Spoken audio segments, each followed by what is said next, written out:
सुप्रभात बच्चों, हमारा जो अगला पाठ है मुझे जानो।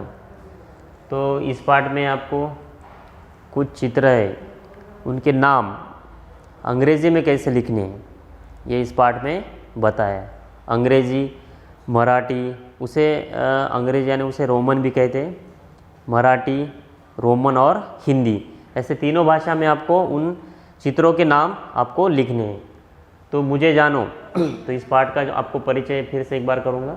इस पाठ में कुछ वस्तुओं एवं प्राणियों के चित्र दिए गए हैं, इन्हें पहचानो और देवनागरी तथा रोमन लिपि में नाम लिखो। देवनागरी यानी मराठी उसे कहते हैं, मराठी में हम जो लिखते हैं उसे देवनागरी कहते हैं, और रोमन यानी अंग्रेज़ी। तो अंग्रेज़ी में उसे कैसे हमें शब्द और उसका नाम लिखना है ये हमें सीखना है। तो देखो यहाँ पे आपको मैं जो वर्ण है, व्यंजन, तो यहाँ पे आपको कुछ व्यंजन दिए हैं। देखो उनको रोमन में कैसे उनका शब्द लिखना होता है। तो देखो यहाँ पे क है, तो इसमें अंग्रेजी में के बराबर है का, तो इसका आता है के अधिक ए, तो इसको का लिखना है। और की का लिखना है के अधिक आय, की। और दूसरी जो की होती है के अधिक ई बराबर की। ठीक है, उसे ध्यान से देखो है। फिर से क का आता है के, का आता है के अधिक ए, की का आता है के अधिक आय, और दूसरी की का आता है के अधिक ई। कु का पहला जो कु है के अधिक यू, दूसरा कु के अधिक ओ। यहाँ पे क्री आता है के अधिक आर आय, के अधिक आर अधिक आय, क्री। और के का आता है के अधिक ई, उसे के कहते हैं।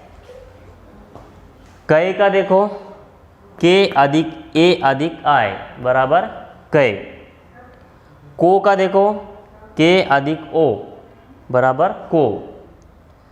कौ का है के अधिक ए अधिक यू बराबर कौ। कम का है के अधिक ए अधिक यन, उसे कहते हैं कंग। का है के अधिक ए अधिक यच, उसे का कहते हैं। ये अनुस्वार और ये विसर्ग। तो ये रोमन में ऐसे आपको लिखना है, व्यंजनों को जो शब्द है उनको रोमन में ऐसे उनका शब्द आपको लिखना है। तो देखो यहाँ पे हम चित्र देखेंगे।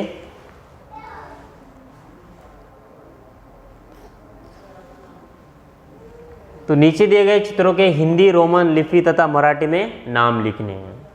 तो देखो यहाँ पे चित्र पहला है, ये आपको पता है, उसे सिक्का कहते हैं, 1 रुपया।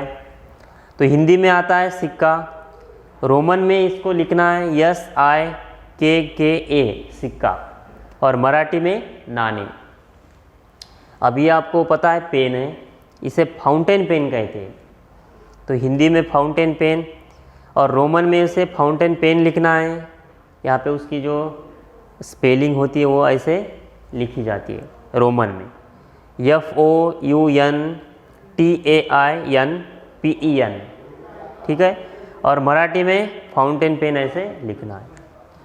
ये देखो रिकॉर्ड, यानी पहले जो रेडियो होते हैं, CD कहते थे उसे, इसमें रिकॉर्डिंग होती थी, इसमें पिक्चर भी दिखाई जाती थी। तो ये ऐसे रिकॉर्ड है, हिंदी में रिकॉर्ड आता है, और रोमन में इसे रिकॉर्ड कहते हैं, RICARD, और मराठी में भी रिकॉर्ड कहते हैं। ठीक है, आगे का चित्र है जहाज, हिंदी में जहाज, और ये रोमन में जहाज लिखना है इसे, और मराठी में जहाज। आगे चित्र है प्याला, इसे प्याला कहते हैं, हिंदी में प्याला, रोमन में प्याला, मराठी में पेला। ये ट्रांजिस्टर, इसे रेडियो भी कहा जाता है, हिंदी में ट्रांजिस्टर, रोमन में ट्रांजिस्टर ऐसे लिखना है, और मराठी में भी ट्रांजिस्टर। ये है ब्रश, हम इसे पेंटिंग करते, चित्र निकालते। हिंदी में ब्रश, रोमन में ब्रश और मराठी में ब्रश। ये तो सबको पता है। क्या है ये? हाँ, मोबाइल फ़ोन है। आपके पास भी मोबाइल है। हिंदी में मोबाइल, रोमन में मोबाइल और मराठी में मोबाइल, ऐसे लिखना है। आगे का चित्र देखो।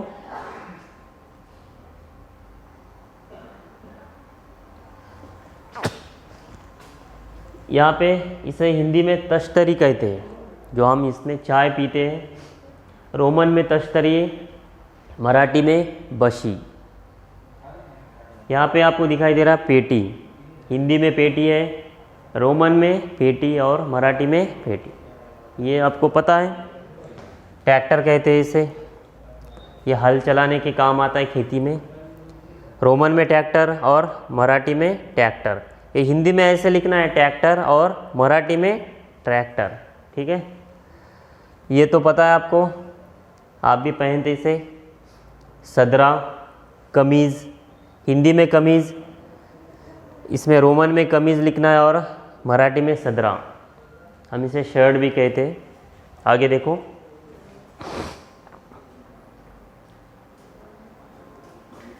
ये पता है, बैल है। हिंदी में बैल, रोमन में बैल और मराठी में बैल। ये चित्र है ऑटो रिक्शा का है। हिंदी में ऑटो रिक्शा, रोमन में ऑटो रिक्शा और मराठी में ऑटो रिक्शा। ये गाय है। हिंदी में गाय, रोमन में गाय और मराठी में गाय लिखना है। ये दैनंदिनी, हिंदी में दैनंदिनी, रोमन में दैनंदिनी और मराठी में दैनंदिनी, जो हम इस पर दिनचर्या लिखते हैं। आगे देखो। ये पता है आपको, बस है। हिंदी में बस लिखना है, रोमन में बस और मराठी में बस। ये है ट्रक, इसे लॉरी भी कहते हैं। हिंदी में लॉरी, ट्रक, रोमन में लॉरी, ट्रक और मराठी में ट्रक। तो ऐसे ये चित्र और उनका हिंदी, रोमन और मराठी में उनके नाम आपको लिखने आने चाहिए। ठीक है, तो मुझे पहचानो यानी मुझे जानो। तो इस पार्ट में ये चित्र और उनके नाम आपको कैसे लिखने हैं, तो इस पार्ट में हमने आज देखा है। तो इसे अच्छी तरीके से इन तीनों लिपि में आपको क्या करना है, हिंदी, रोमन और मराठी में इन चित्रों के नाम लिखना है और उन्हें याद रखना है। ठीक है, ओके।